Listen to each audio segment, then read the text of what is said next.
Hello, everyone. This is the Insert Title Show, and I'm your host, Wolf Strife. This is episode 28.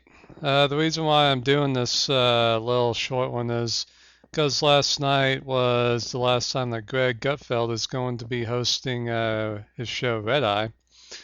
Now, I know most of my friends have probably never even heard of Red Eye, but it's a extremely important show to me. I love it. It's one of the best shows I've ever watched on TV. It's just great, and I love Greg Gutfeld. I mean, he's just great, funny, smart, hilarious. He attracts amazingly funny and talented people around him, and I owe the show a lot for introducing me to a ton of great comedians like Sherrod Small, Jesse Joyce, Jim Norton. I mean, basically every comedian in the New York area has been on that show. Rich Voss, Bonnie McFarland, I mean, just everybody. And also a bunch of great, funny people like Gavin McInnes, who I love. Um, Mike Baker, who was an ex-CIA operator. Great, funny fucking guy. Just tons and tons of people. And of course, some of the most beautiful and intelligent women you will ever see. I mean, she's Imogen Lloyd Webber. Might recognize the Lloyd Webber part because her father is Andrew Lloyd Webber. You know, the guy who did that little show called Phantom of the Opera. So I guess when he dies, she becomes a billionaire. But right now, I guess we'll just have to settle for a beautiful chick with an awesome British accent. But before she went to CNN, you had S.E. Cupp. She was hot. Lori Rothman. I mean, there's just been countless beautiful slash intelligent as hell women on there. Hell, Kennedy, who has her own show now on Fox Business Network. I mean, she did like 2 episodes there, and she was this weird, quirky chick, and now she has her own freaking show. It's pretty impressive. Well, she's really cool, and I mean, hell, on one of the shows that I owe Red Eye for getting me introduced to the Opie and Anthony show. I mean, those guys, are pretty, funny, ballsy guys, and they're like, oh man, we got this chick named Kennedy coming in today to do an interview. I guess she used to be on MTV, but they were like not wanting to do it. Within the first 5 minutes of her being there, she just had them all just loving her, and it was a great interview. Really good one. You should look that one up. I mean, they're just talking about all the crazy shit that used to happen on MTV back in the day. But yeah, the way I got onto Opie and Anthony was actually from Red Eye because basically my 3 favorite guests on the show are number one, Gavin McInnes. He's just super freaking funny. I love him. I love him. He's just a really funny, crazy ass guy. And he's got a great movie out on Netflix called How to Be a Man. So if you want to laugh your ass off, go watch that movie. Number two, Sherrod Small. He's just freaking funny as hell. He definitely loved being on the show. He's got a pretty good podcast called Race Wars. It's a little crazy, a little lefty for me sometimes, but it's good to get both sides of a argument. So it's a good show for that. And number three was Jesse Joyce. And I just loved how he and Greg would always trade insults. Greg would always say that Jesse Joyce looks like he's working at the mall, so he'd always start the show off, you know, Jesse Joyce just got off the job from Saburo, you know, and then Jesse would make a short joke about Greg, because Greg, I think, is only like 5'6" or something.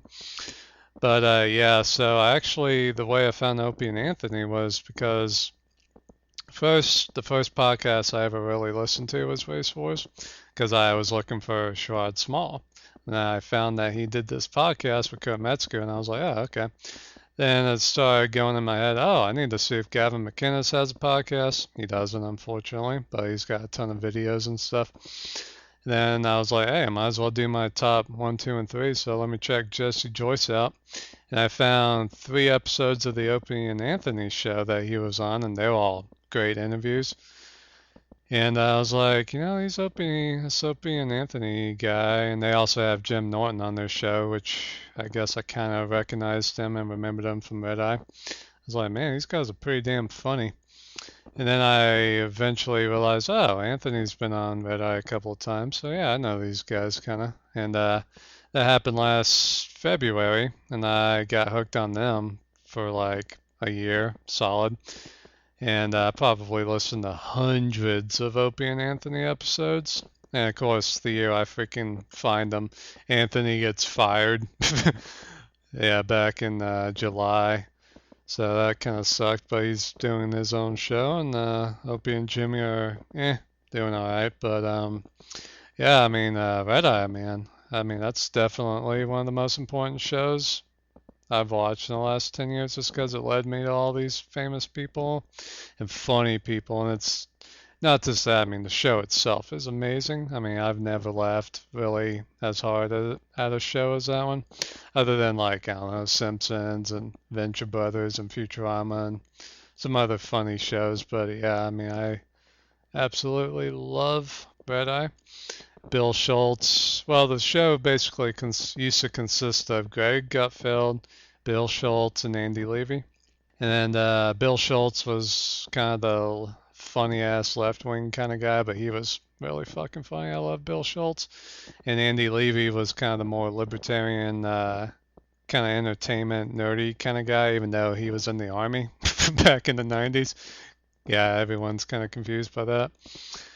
And Greg's kind of the more conservative, funny guy. But I mean, they're great. They were a great team. But last, I guess it was November 2013, for undisclosed reasons, Bill Schultz was, I guess, fired. I mean, nobody knows why. Even Bill won't say. I guess, well, he was a guest star on Race Wars a couple of months after that, and he said he doesn't want to burn any bridges there, so he's just gonna hush hush about it.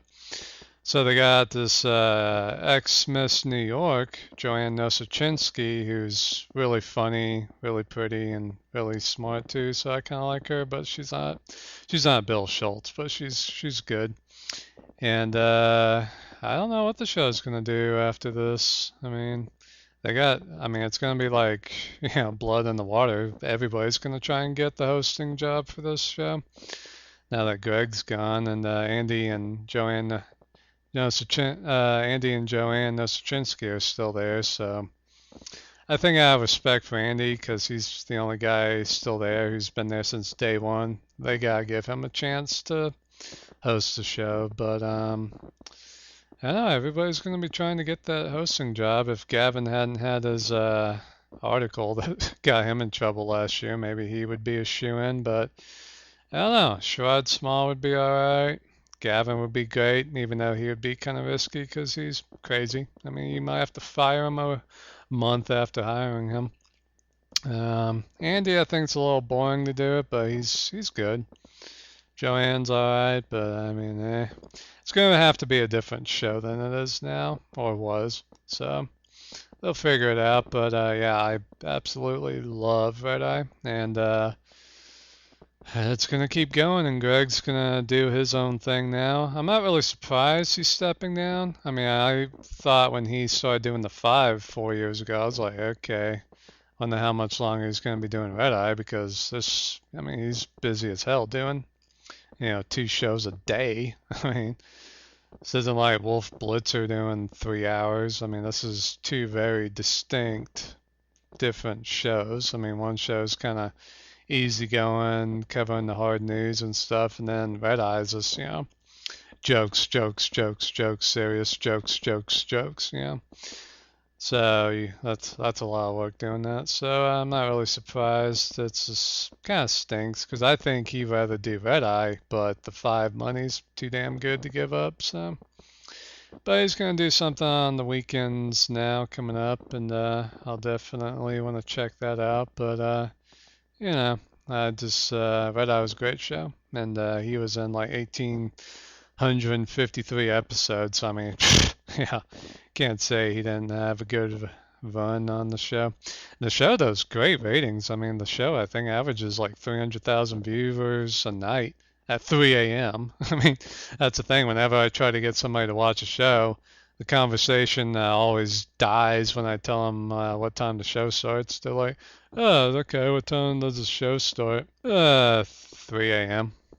Okay, not going to be doing that. And I basically got onto the show back in, well, the show started in 2007. I think it was like February 2007. I think I got on the show either late 2007 or early 2008. So I've been watching it for a long time. I think I basically got onto it when, for some weird reason, I went like a month. Uh, Basically, I would go to work at 8 o'clock in the morning, get home around 6, watch TV, and then around midnight, I would start pumping iron in my living room. Just dumbbells and stuff, doing calisthenics, and I think I was using my Bowflex in the kitchen and stuff. So I do that for like 2 hours and then eat a snack or whatever and then watch Red Eye till 4 o'clock and then go to work, at 8 o'clock. So I was getting like 2 or 4 hours of sleep every night. And I was fine. I don't know what the hell, but I was able to do that for about a month or so. Then I was like, screw this. But I think that's when I got really hooked onto the show. And it's just a great show. I mean, they have interviewed so many celebrities, and it's always great. And the people love doing the show because it's easy going. It's real conversations with just funny people. It's very laid back, but very funny. And that's why I love Opie and Anthony, or, used to love the Opie and Anthony show back when Anthony was still on there, is because it's real, You watch most TV shows and listen to most radio shows, it's bullshit. They're just, they have bullshit stories and stuff. No, this is real conversations between people. And a lot of it's, not politically correct, and a lot of it's, just off the wall crazy shit. But, I love that. So, Greg, you're the man. Red Eye, I hope will still be a great show many years from now, and rock on. And I've liked a couple of my favorite clips from the show on YouTube. So I guess after listening to this, you might want to check out those videos I liked, and you can just check out the show for yourself. I hope you enjoyed listening to this, and if you want to check out Red Eye, check it out. It's a great show, and if you like my show, keep listening and subscribe. Tell your friends, ba-ba-doo-ba-doo.